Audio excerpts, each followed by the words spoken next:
So, if your husband is a real, true narcissist, he will never be cured. And if you're new here, I'm a narcissist. I actually have narcissistic personality disorder. So, my wife had left me a few years ago and called me a narcissist and whatnot. I told her I would go get help. I told her I would go get therapy. And she took me back before I went to therapy, and it took me 6-7 months to go. Typically, in situations like this, that person, if you allow them back into your household, if you get back with them, they won't go. Or they will just be going to put on a performance piece for you. This kind of goes along the lines of like a person saying, I'll do whatever it takes to get you back. Whatever it takes. Let me know whatever, I'll do whatever.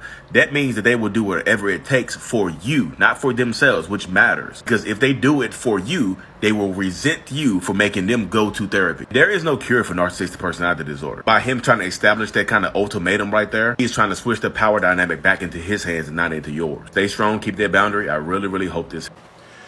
What is going on, beautiful people? Welcome to another episode of A Narcissist Explains. I am self-aware, diagnosed narcissist Lee Hammock, and I use my platform on social media to raise awareness for NPD, get more people into therapy, and to also validate the victims and survivors of said disorder. This series is dedicated to making my TikToks and my YouTube shorts longer. They are 60 seconds or less, and you know I go into detail on these. I light it on fire with these. Get ready, because this one's gonna be a good one. So the TikTok you just watched was me responding to a young lady, older lady. I don't know how old she. I don't know. Where she commented, if you couldn't read the text on her video, it said, "My narcissistic husband says he will get help." Sorry, y'all. Goodness gracious, y'all know I'm getting over COVID, y'all. So I'm outside too. So my narcissistic husband says he will go get help after I take him back, because if he gets help first, I'll move on before he is cured. He has had 10 years to get said help and is devastated. I will not cave.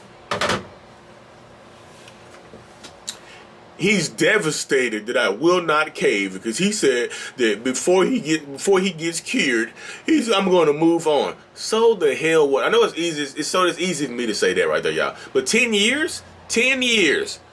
You had 10 years to get your act together. That's why it's like, this right here is a clear example. Like I stated in my response to that, this is a clear example of a narcissist or a toxic person trying to make you feel guilty or pity them, and or show you that they have ownership and give you an ultimatum. Because look at that right there. My narcissistic husband says he will go get help after I take him back. So she left this person. She left her narcissistic, toxic ex or whatever. We know everybody's not a narcissist. She's not diagnosing him. She's describing the pattern of behaviors that she's experienced over 10 years. So if you just like, everybody, Lee, hold up. Everybody not a narcissist. Only 2%, blah, blah, blah. Shut the hell up. We know everybody's not a narcissist. Shut up. Goddamn.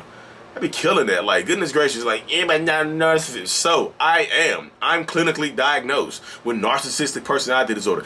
Y'all be blowing my mind trying to tell me what I think. Like, shut up. But yeah, my narcissistic husband said he will go get help after I take him back. After. You see, she left him, right? Now, he's trying to make demands. I will only get help if you take me back. Who's in control right there? See, narcissistic people hate when other people have control over situations.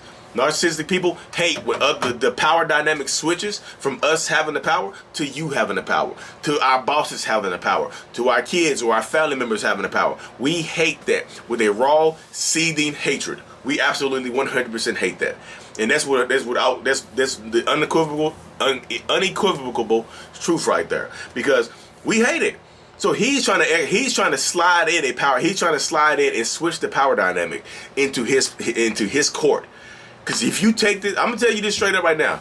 If you take a person back on the promise of change, they're not going to change. They're not going to go to therapy. They're not going to go get help, because when you take them back before they make any kind of measurable changes, guess what that means? Guess what that means? That means you're taking them back as is. Hey, you took me back before I went to therapy, so you must already love me. You must be okay with who I am already. So why'd you take me back if you didn't love me? I'll go to therapy when I get a chance to. You set my appointments. You find me a therapist. You set the schedule, and I'll let you know if it works for me. You keep taking people back without any kind of consistent change behaviors, then that's what you're going to get. What you're going to get, and what you're going to get is more of the same. That person's not going to change. Why would he change? Why would he change if you take him back before he goes to therapy, before she decides to go get help? Why? Before they decide to go get help? Why would they go? Why? You already took me back. I'm already back in the door now. Why would I go get help? So even in my own personal story, my wife came back before I went to therapy. Kept asking me to go for 6 months. Kept asking me to go. She came back in March of 2017. I didn't go to therapy. Y'all see my story. I didn't go to therapy until October 2017. Because she was threatening to leave again. I was like, let me go ahead and do this thing. I was in my self-aware narcissist groups. I finally signed up for therapy, and I went in there and got honest. And so many people ask me why I stay in therapy. Why did I stay in therapy? Why did therapy work for me? Because I told you I read a lot of books. I've been doing personal development on myself for over a decade before I stepped into a therapist's office, right? So that's why my mind works a little bit different than a lot of narcissistic people, because I've already been working on myself before therapy. So I've already been working on myself before therapy. And I was reading a book. I cannot think of what book it was, y'all. I cannot think about what book it was, but I was reading that book, and they came up with a poem by Haruki Murakami, right? Haruki Murakami wrote a poem about the storm. About the storm. And I heard it. You know what I mean? I heard the poem, right? I was like, God, damn, that's a good poem about the storm being over and stuff like that. So I was like, I stopped the book. I listened to a lot of audiobooks on Audible. So I stopped the book, right? I went and looked up the screenshot of that poem, and I put it as my screensaver. It's about the storm. It's about a storm, and it described me perfectly. The poem goes like this.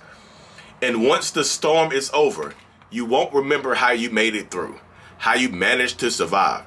You won't even be sure, in fact, whether the storm is really over. But one thing is certain. When you come out of the storm, you won't be the same person who walked in. And that's what the storm is all about. And I was like, oh my God. I was like, that poem right there, I was like, that described me to a T. So I screenshot that, put it as my screensaver. In my very first therapy appointment, I was sitting in the therapist's office, and that poem was in a frame in the therapist's office on the wall. So I was like, I'm supposed to be here. This is God guiding me. So that's why I've been in therapy. Because God guided me to therapy. So I was going to stay in therapy. That's part of the reason why I stayed in there. Because if a narcissist goes to therapy, this does not mean with 100% certainty that they're going to get better. Some people use therapy as a tool to get worse. They can just say, hey, look, I went to therapy. They say you were the problem. They actually said I'm perfect. They never, ever had a therapy client. They never had a patient as good as me, as strong mentally as me. They asked me why I was doing it. I told them, you told me to come. And they said, you were actually the problem. So you need to go to therapy. Or if they say, let's go to marriage counseling, and they go in there and attack you, they turn into a attack dog in marriage counseling. That's why I'm just telling you, y'all, I understand the fact that y'all wanted to work so badly. You wanted to work so badly. But how many chances do people get? Would that person give you the same amount of chances? Because y'all be lending out branches on trees that people wouldn't lend out to you. Y'all be saving people that wouldn't save you. You be lending helping hands to people that wouldn't lend the same helping hand to you. Y'all be forgiving people for cheating 10, 15 times. One time you go out there and you like somebody else's Facebook post, you getting screamed at. But y'all forget them for clapping somebody else's cheeks. Or getting their cheeks clapped by somebody else. Y'all be too forgiving. I'm just telling you. Nothing changes if nothing changes. And what you allow is what will continue. That's point blank, period. End of story. Whatever you allow is whatever you decide to allow is what will continue. And that's the end of the story right there, y'all. Because if you allow them to come back without any kind of therapy, without any kind of measurable change, without any kind of, you don't feel better about the situation, then guess what? You allowed it, it's going to continue. Nothing has changed, so nothing will change. This is going to get more of the same. Will they love bomb you a little bit and promise to change, and y'all go clap some cheeks and have some fun or whatever? Y'all go do that, and then it's going to be more of the same. It's like literally, y'all. I hear the same story hundreds of times. Hundreds. They did this. I let them come back. They were good for a little while, and they went back to acting the same. It's always the same thing without any kind of consistent change behavior. There's no accountability. And you cannot hold somebody accountable if you don't have any leverage on them. And what is leverage? What is leverage, you may say? Leverage is what you use to hold people accountable. If your kid acts up and they like playing video games, if they act up, you have the leverage to hold them accountable by taking the video game away from them. What leverage do you have against your husband or your wife or your boyfriend, your girlfriend, your mom, your dad, your son, your sisters? What leverage do you have against them? Sometimes the only leverage you have against people in that situation is your own personal being.